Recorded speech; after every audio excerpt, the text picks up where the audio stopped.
For over a decade, one man controlled British wrestling. If you wrestled on television, if you wanted a championship, if you wanted to headline the biggest halls in Britain, you needed Max Crabtree. But by the mid-1990s, the most powerful promoter in British wrestling had lost his television deal, lost many of his biggest stars, and watched his empire slowly disappear. So, how did it all go wrong? Hello everyone, I'm Josh Faulkner, the wrestling comedian. Make sure you like the video and drop me a follow. This is the story of the final years of Max Crabtree as a promoter.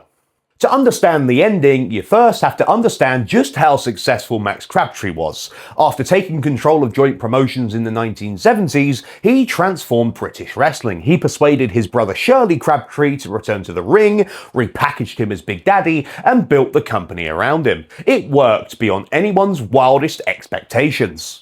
Big Daddy became Britain's biggest wrestling attraction. Television audiences regularly reached millions, and live shows sold out all over the country. For a while, Max Crabtree could do no wrong. But success came at a cost. Almost everything revolved around Big Daddy. Many talented wrestlers believed there was little chance of reaching the very top unless they were working with or involved in Big Daddy storylines. Whether that's completely fair or not, it's a criticism that has followed Max Crabtree ever since.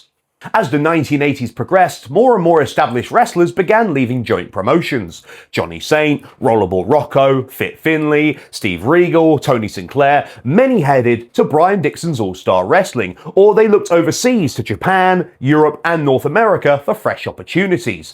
Joint promotions still had Britain's biggest star, but increasingly it no longer had all of Britain's best wrestlers.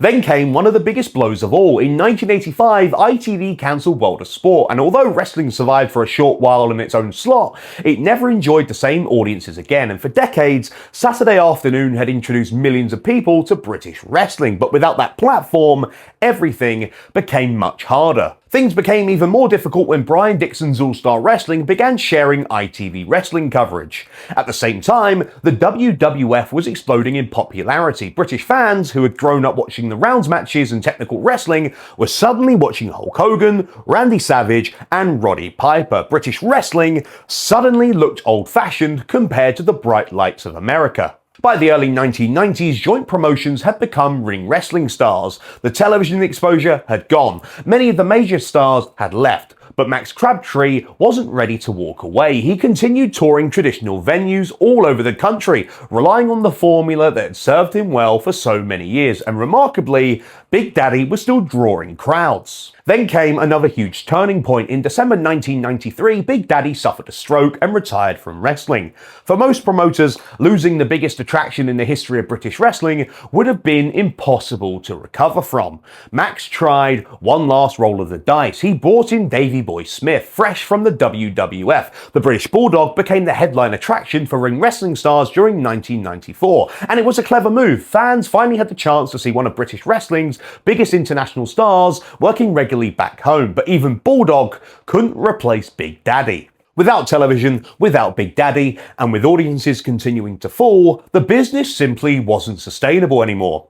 In February 1995, after around 4 decades as one of Britain's most influential promoters, Max Crabtree retired. With his retirement came the end of ring wrestling stars, and effectively the end of the old joint promotions era. An empire that had dominated British wrestling for decades had finally reached the end of the road.